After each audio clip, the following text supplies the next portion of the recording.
recientemente, la semana pasada, que estas 4 organizaciones políticas vamos a presentar candidaturas comunes para los niveles municipal y congresual. Es un paso en el sentido de producir este agrupamiento de visiones y de intereses, y nosotros esperamos que este paso se amplíe y que próximamente podamos contar con otras organizaciones participantes. Bueno, pero lo hecho está, ya somos 4. 4. ¿Cuáles son esas 4? Las que acabo de mencionar: Dominicanos por el Cambio, Frente Amplio, Revolucionario Socialdemócrata y Alianza por la Democracia. Ahora, viendo la situación política actual y cómo se maneja la Junta Central Electoral, ¿cuáles son sus expectativas sobre el próximo proceso que se avecina? Ya los plazos se están cumpliendo prácticamente. Yo diría que se avecina, no, que está aquí, estamos en él. Bueno, la Junta Central Electoral tiene un mandato. La Junta Central Electoral tiene que atenerse a lo que expresa la Constitución y expresan las leyes. Por eso nos preocupa sobremanera cuando la Junta Central Electoral emite señales no muy claras al respecto. Me explico. Se aprobó una nueva ley de régimen electoral. La Junta se ha dirigido al Congreso Nacional para preguntar cuál fue la intención del legislador al establecer esa modificación. Nosotros entendemos que no hay que hacer ninguna consulta a ningún Congreso. La ley está escrita, la Constitución está ahí. En ese sentido, la Junta tiene que aplicarla. Si se equivoca en su aplicación, los que nos sintamos perjudicados tenemos recursos de ley ante determinados tribunales. Pero consideramos un muy mal precedente que la Junta tenga que ir al Congreso a preguntarle qué fue lo que quiso decir. Sobre todo, que la Constitución es clara en cuanto que establece que el voto es directo y la ley aprobada dice que habrá 4 niveles de elección. Dice que habrá 4 boletas electorales. Entonces, la Junta, en vez de consultar, lo que tiene que hacer es leer bien la ley. Eso nos preocupa. Sobre todo porque todos los partidos políticos, con excepción de uno, el partido de gobierno y otro partido muy cercano al partido de gobierno, todos hemos leído la ley de la misma manera y la Constitución. Nosotros creemos que la Junta no necesita esos espejuelos, o sea que la ley es clara. Ahora, hablábamos más temprano que veíamos a una Junta con poco carácter. Y uno no quiere hacer las comparaciones, pero llegan las comparaciones. Cuando uno veía a un presidente, Roberto Rosario, y otros miembros de la Junta Central Electoral que a veces tenían unas posiciones un tanto diferentes, pero eran activos. Y eran posiciones que de alguna u otra manera activaban la situación política en el país. Ahora uno ve otro tipo de Junta Central Electoral. Esa actitud que se ve de la Junta Central Electoral preocupa aún más de cara al proceso electoral del 2020, de cómo será el árbitro dentro de ese torneo electoral. Bueno, quizás se puedan establecer diferencias en cuanto al temperamento de las personas, a su carácter, pero en un aspecto muy reciente el comportamiento de la actual Junta Electoral no se ha diferenciado en nada del anterior. Y me refiero a la composición de las juntas municipales electorales. Todos los partidos estamos convocados para mañana en la mañana, los delegados, para considerar el tema de la composición de las juntas municipales electorales. ¿Y qué observamos? Que la mayor parte de las juntas están compuestas, o un porcentaje muy elevado, por personas que forman parte del partido de gobierno.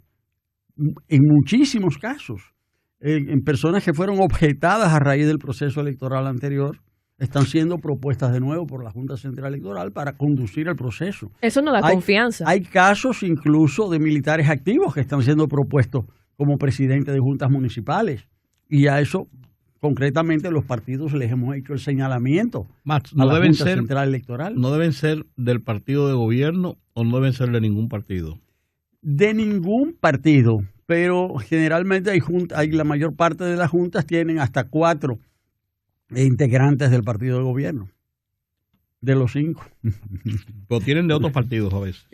La idea es que sean personas independientes, sin adscripción política, pero incluso hay dirigentes políticos. La ley dice que en aquellos lugares que no haya personas que se pongan de acuerdo, entonces, con un sentido de equidad,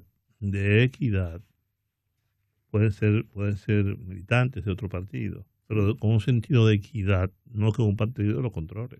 Es lo que señala la ley, lo que acabas de decir. No, pues hay equidad si el PLD, por ejemplo, de 4 y nadie más el PLD tiene 2 millones de votos, un ejemplo, y el partido de Max tiene 100,000, la equidad puede ser entonces de 6-4-2. La equidad no viene dada por la cantidad de votos que alguien tenga. ¿Y cómo tú estableces la equidad? La equidad no, porque las elecciones no se han hecho todavía. O tú tienes el parámetro de las votaciones anteriores. No, hay mala fe en tus palabras. No, estoy buscando el sentido de la palabra equidad en este caso. No, la palabra equidad es con relación a los partidos políticos, no a la cantidad de votos o no a si un partido es grande o es pequeño. La democracia es esa.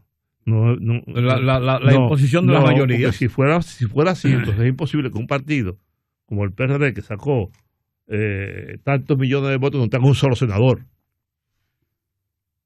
Pues ¿dónde está la democracia? ¿Cómo se expresa esa representación democrática? Eso es deficiencia ¿De qué? Déjate de estar. Oye, sé más serio, que estamos hablando con Max, que es un hombre que debe merecer de respeto. Me lo ha merecido siempre. Entonces, no venga con esa pachotada. Así que que se vaya en todo caso. Ahora, continuar con esta situación no genera confianza. El tema es que estamos a tiempo para corregir, a pesar de lo complejo que van a ser los procesos electorales del año próximo. Puede ser que tengamos, las primarias de este año, seguro 2 elecciones el año que viene y quizás una tercera en el caso de que haya una segunda vuelta, lo que quiere decir 4 elecciones en un lapso de menos de 10 meses. 4. Y esto significa un proceso complejo, costoso, y un costo muy alto. Solamente el va a gastar 100 millones de pesos, según dicen ahí. En el concierto. En el concierto. Y puede ser más. Sí. Y puede ser más, es decir, realmente es una actividad sumamente costosa. Claro, al fin y al cabo la paga el pueblo dominicano, porque el dinero que se va a aportar ahí no sale de los bolsillos de los quienes se benefician. Bueno, de alguna parte habrá salido. De alguna parte habrá de salir. Sí, bueno, puede salir de quienes se los roban, puede salir del narcotráfico, puede salir de los banqueros de juegos de azar, en fin, etcétera, porque eso es lo que es este país, ya, no está el colero. Ahora, Max, la cuestión es que la coyuntura política sigue tejiéndose en torno al Partido de la Liberación Dominicana y a sus principales líderes, Leonel Fernández, Danilo Medina.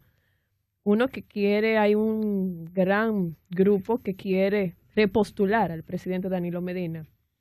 Pasó marzo, no dijo si iba para repostularse hoy o no, pero existe la intención.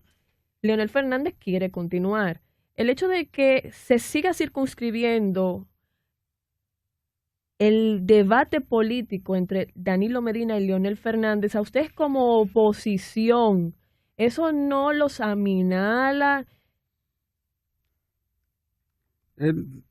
No, sencillamente hay que entender cuál ha sido el sentido general de la evolución de la vida política dominicana de los últimos 20 años.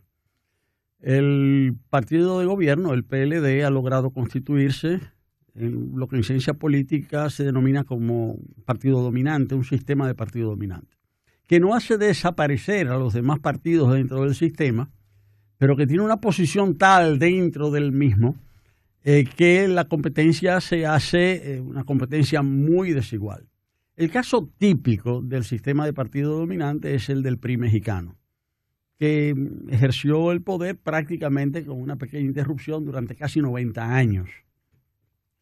Y lo característico en un sistema así es, por un lado, el control de todos los poderes, que no hay separación de poderes, no hay equilibrio, no hay check and balance, como dicen los estadounidenses, pero además el control de los cuerpos intermedios. En México era el control de los sindicatos.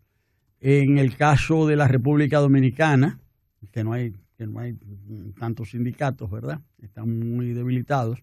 Es el control de las conciencias a través de un manejo sistemático de los medios de comunicación, el establecimiento de una hegemonía, en el sentido de hegemonía no solamente en el sentido físico, sino en el sentido de control de las conciencias, el control del pensamiento y sobre todo la sujeción de los más pobres a través de un sistema en el que se le hace creer que su no apoyo al partido de gobierno significa la pérdida de una serie de transferencias que le pueden parecer menudas a las personas que tienen un poco más de ingresos, pero que son esenciales para las personas pobres. Y este es un país de gente pobre. Este es un país de gente muy pobre. Este es el país, en términos relativos, yo diría que es uno de los países de más bajos salarios de toda América Latina. Y lo recuerdo hoy, que es Día del Trabajador. Es decir, en un estudio reciente hecho por la Organización Internacional del Trabajo y la CEPAL, comparando niveles de ingreso y capacidad de adquisición de bienes básicos, en un estudio que se hizo en 19 países de América Latina, fueron excluidos del estudio por razones prácticas Haití y Venezuela, no pudieron levantar los datos. De los 19 países estudiados, el país que tenía la peor situación, y ustedes se sorprenderán, paradójicamente, fue la República Dominicana. Y ustedes dirán, ¿cómo es posible? Se calcularon los salarios mínimos en dólares de los 19 países y se calculó en qué proporción se podían satisfacer las necesidades básicas con ese salario mínimo. Solo 6 países de los 19, solo en 6 países el salario permitía satisfacer esas necesidades o incluso ahorrar. En el caso de Panamá, en particular, las personas pueden con el salario mínimo no solamente satisfacer sus necesidades, sino ahorrar y ahorrar bastante. Solo en 6 países. Paradójicamente, en el país de más bajo salario mínimo promedio, que era Cuba en el estudio, $23 mensuales, el salario mínimo. Sin embargo, permitía satisfacer las necesidades básicas en un 100%, porque hay una serie de servicios que son totalmente gratuitos. Ahora, de los 13 países repita restantes, eso. Repita eso. O nadie ahorraba. Repita eso. No, daba 100, daba nivel, daba al ras. En el caso de Cuba daba al ras. Pero República Dominicana, a pesar de ser un país el que tenía, por ejemplo, un salario mínimo más elevado que el de México, el salario mínimo de México es más bajo que el de la República Dominicana. Sin embargo, el salario mínimo mexicano permite satisfacer en una mayor medida las necesidades del trabajador porque el costo de la vida es más bajo. En términos relativos, vuelvo y lo digo, el salario mínimo más bajo de toda América Latina, exceptuando, en términos reales, efectivos, exceptuando Venezuela y Haití, que no fueron estudiados y que probablemente, a lo mejor también, tienen una situación muy difícil, es República Dominicana. Y esa es la paradoja de República Dominicana. Cómo República Dominicana crece tanto y efectivamente hemos crecido y hemos mejorado. El que no lo quiera reconocer también vive en otro planeta. En este país ha mejorado en sentido general. No obstante, tiene salarios mínimos bajísimos y un sistema político que se reproduce, es decir, con bastante estabilidad y en el que la gente, o sea, de la forma que se acepta esa situación. Entonces, en ese contexto es que hay que ver la situación del PLD como partido dominante. controla, como digo, los poderes, controla las conciencias, controla a los pobres a través de las transferencias.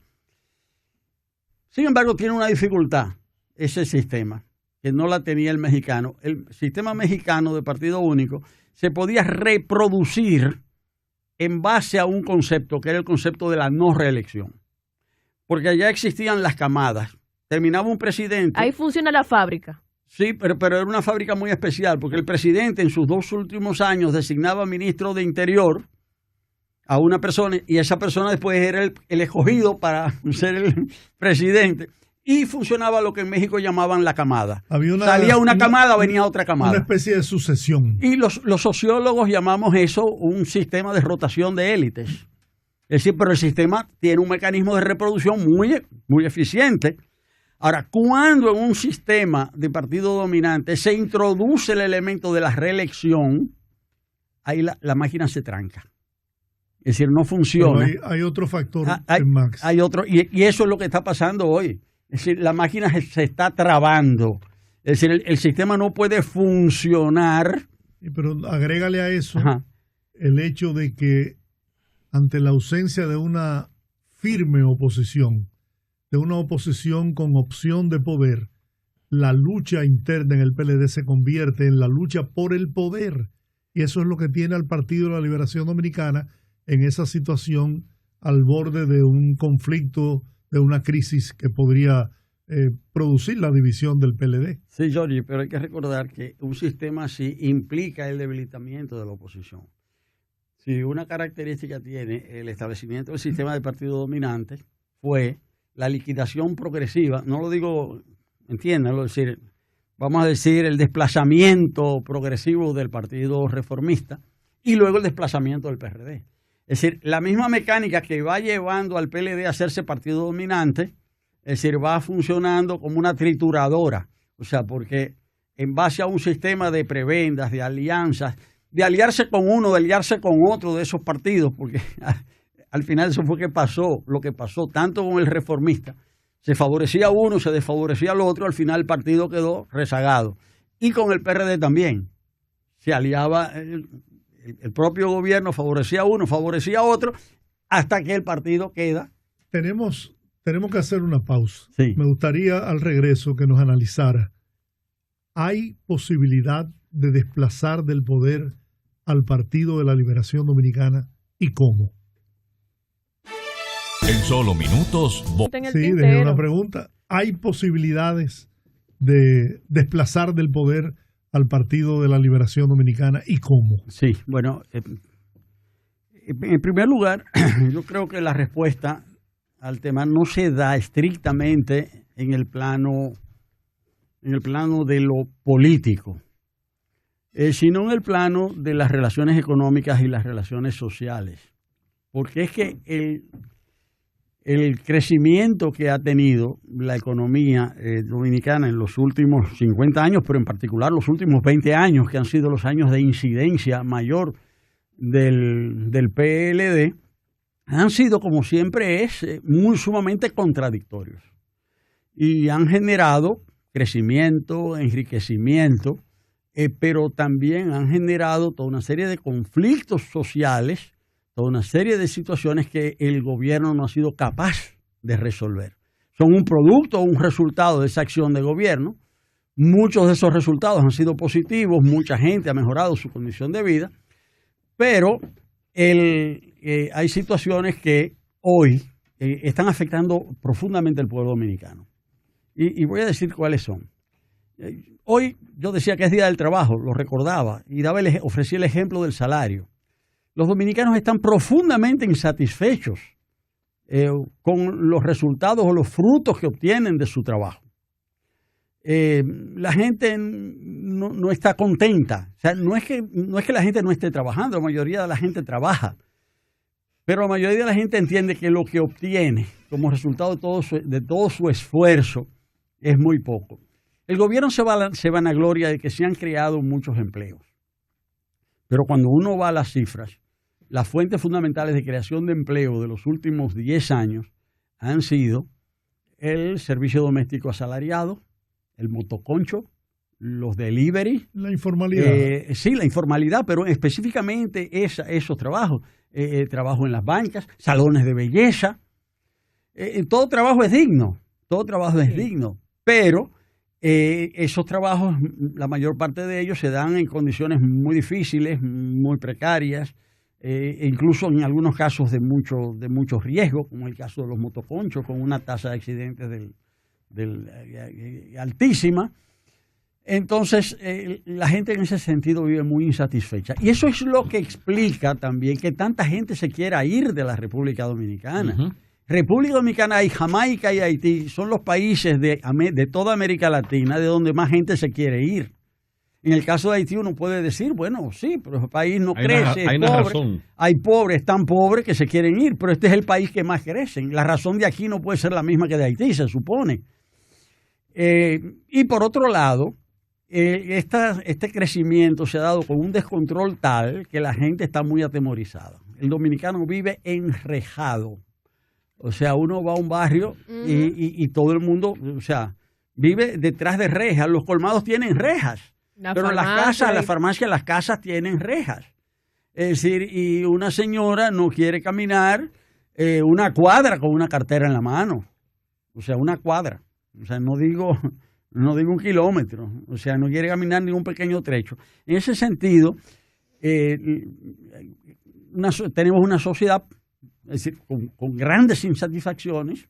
La gente no está satisfecha, o sea, entiende que su esfuerzo no es retribuido, por eso se quieren ir. Los jóvenes, 70 y pico % de los jóvenes se quieren ir de la República Dominicana. Eso es una sociedad insatisfecha, pero también una sociedad temerosa. Pero la gente tiene miedo. Pero entonces, si el desplazamiento, en este caso del PLD del gobierno, tiene que ver con eso, porque una situación como esa produce necesariamente crisis. ¿Dónde se sitúa el punto de la crisis en la República Dominicana? ¿Cuál es el pecado del PLD en esa crisis frente a las otras fuerzas políticas? No, pero es que hemos tenido, porque esto ha sido un mal desarrollo. O sea, el país ha crecido, pero ha crecido mal y ha producido una sociedad insatisfecha de la que la gente no se quiere quedar aquí. Y no se quiere quedar aquí porque entiende que se esfuerza y trabaja y no ve frutos. Y también, además, tiene miedo. Es decir, la gente entiende que la delincuencia ha tomado el control. Entonces, sí, el PLD ha seguido en el gobierno, se debe a factores de orden, si se quiere, técnico-político. Es decir, el PLD ha sabido establecer el control. Esa maquinaria de dominación ha sido bien montada. Ese control de los poderes. Si los jueces quieren independizarse, los desacreditamos, los insultamos, los presionamos. Entonces la maquinaria funciona. No estoy diciendo que eso sea ético, o sea, pero la máquina funciona. O sea, la gente recula, la gente se echa para atrás. Es decir, ese sistema de control de los poderes funciona. Y parece que eso es lo que van a poner a funcionar ahora este mes. Porque si hay reforma constitucional, como parece que la va a haber, es sobre la base de esas presiones. Digo, presiones también facilitadas por una serie, ¿verdad? Un acompañamiento unos ciertos obsequios que van a influir. Pero eso es un sistema. Eso es un sistema de gobierno. No es el más ético, pero es el que le ha dado resultados. Es el que está montado.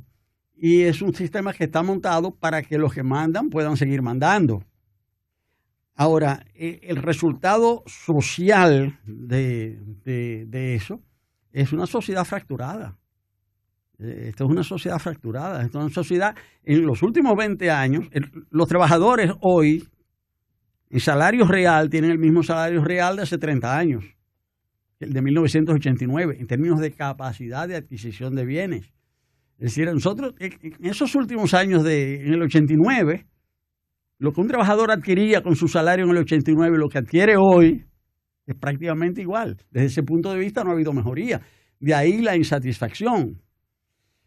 pero también se ha acrecentado, como digo, otro tipo de insatisfacciones, es decir, el tipo de que aquí no se puede vivir. ¿Y cómo revertir eso? El problema está en que toda esa insatisfacción, todo ese trauma que tiene el pueblo dominicano, no hay quien lo canalice. Bueno, ahí viene el tema. Porque no se trata solo, en este caso, de sustituir un partido por otro. Es un esquema, es un modelo de dominación. Está acompañado, sabemos, de mucha corrupción. Y ciertamente la gente se preguntará, ¿podemos establecer un sistema, un modelo distinto? Y en la medida en que eso no se ve con claridad y el modelo dominante tiene mecanismos muy poderosos, pues todo eso puede conducir a un cierto inmovilismo. Pero eso no quiere decir que la sociedad esté inmóvil. Es decir, la sociedad está cambiando. Una manifestación tremenda de esto es el gran rechazo, el gran repudio que hay a la actividad política en la República Dominicana. Las encuestas de los últimos 2 años son contundentes. En las últimas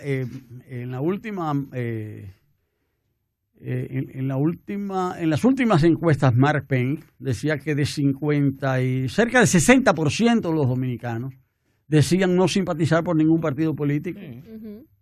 Pero eso no era así. Era 27%. Sí, pero eso no era así. Eso es un elemento totalmente nuevo. Y hay encuestas de hace un año que señalan que solo el 16% de los dominicanos y dominicanas declara estar afiliados a un partido político. Eso, la gente declara eso. Se sabe que los padrones de los partidos están llenos de gente. Pero la gente puede haberse inscrito, anotado, pero no se siente parte. Uh-huh. Cuando en un país se da ese rechazo a la actividad política, es un país donde la legitimidad del poder se ha reducido sobremanera. Sin embargo, Max, aún así que la gente ha dicho eso en las últimas encuestas, y estoy conteste contigo en ese planteamiento, la gente participa activamente, muy activamente en la actividad política. Cuando vemos que va acercándose cada vez más el proceso, por ejemplo, electoral, uno ve cómo se activa la sociedad en el entorno del proceso electoral e incluso opera dentro de sus niveles de producción, muchas veces en el propio sector privado, y la gente independiente quiero decir que no forma parte de ninguna estructura, lo signa todo en cuanto al resultado electoral, en cuanto a las promesas o la ilusión del proceso electoral. Es como contradictorio, porque estoy de acuerdo con lo que tú planteas, porque eso es lo que dicen las encuestas y es así, pero como que se da ese fenómeno. Sí. Bueno, es que por un lado hay un gran desencanto, pero la gente sabe dónde vive. En el sentido, la gente puede estar desencantada, pero tiene que seguir viviendo y tiene que participar en la vida que se le ofrece. Por ejemplo, todas estas manifestaciones multitudinarias, esto de llenar un estadio, de llenar un coliseo y todo eso, ya eso no se hace casi en ningún país del mundo. Bueno, las elecciones se siguen haciendo en un tren con 50 gente en un barbecue. Sí, ya las elecciones porque sobre todo es proyección. Y mediático. Es mediático. El ejemplo extremo quizás son los Estados Unidos, donde un mismo candidato en un día puede ir a Oklahoma y se va a otro sitio en el avión. Lo importante es que él va a salir en una escuela en Oklahoma, después va a salir en una fábrica en otro sitio, y entonces él se va a proyectar como una persona interesada en la educación, interesada en los trabajadores. Pero salvo las convenciones de los partidos, nunca hay fotos ni imágenes de reuniones de masa en las elecciones estadounidenses, un país de más de 300 millones de habitantes. Pero aquí, que somos un país de 11 millones de habitantes, la competencia de quién lleve más. De quién lleve más. Pero en un país pobre, eso tiene sus incentivos. porque es un paseo, es un picapollo, hay 500 No, pesos ahora el extra. locrio de cerdo con artistas incluidos. Bueno, pero digo, hay incentivos, los que fuesen, hay incentivos. Pero en este caso, esto sigue siendo eso no tiene que ver con que la gente puede estar disgustada con la política, pero acepta el paseo. Sí. Doctor Mafui. Y lo ve como parte del folclore. Sí, no, y se entretiene, es entretenido, pero si yo vivo en un campo de Nagua y me ofrecen un paseo a Santiago, pero hace tiempo que yo no voy a Santiago. Y para colmo va a ver a un artista. Y para colmo va a ver un artista. Y los buenos, los mejores, los de más simpatía. Sí. O sea, los puedo ver de cerca y puedo estar ahí, puedo participar. Pero eso da satisfacciones también. Un domingo. Bueno, doctor, un paseo domingo. Un último mensaje al pueblo dominicano para despedirnos. Bueno, el pueblo dominicano es un pueblo, yo señalaba una serie de características hace un momento, pero este es un pueblo muy trabajador. Y si se da esa desesperanza es porque la gente entiende que se esfuerza mucho y consigue poco. Y en ese sentido, en su forma de ser, también el pueblo dominicano tiene muchos recursos. Es decir, es un pueblo muy sociable, muy solidario, muy abierto hacia el otro.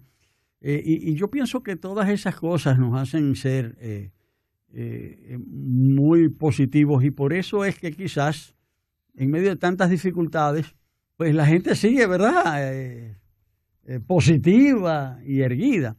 Y yo lo que desearía es que toda esa disposición de nuestro pueblo, pues, se pueda canalizar a favor de nuevas formas de organización, de participación política, para que las cosas sean mejor. Bueno, muchísimas gracias por haber aceptado nuestra invitación. Es un placer tenerlo con nosotros siempre.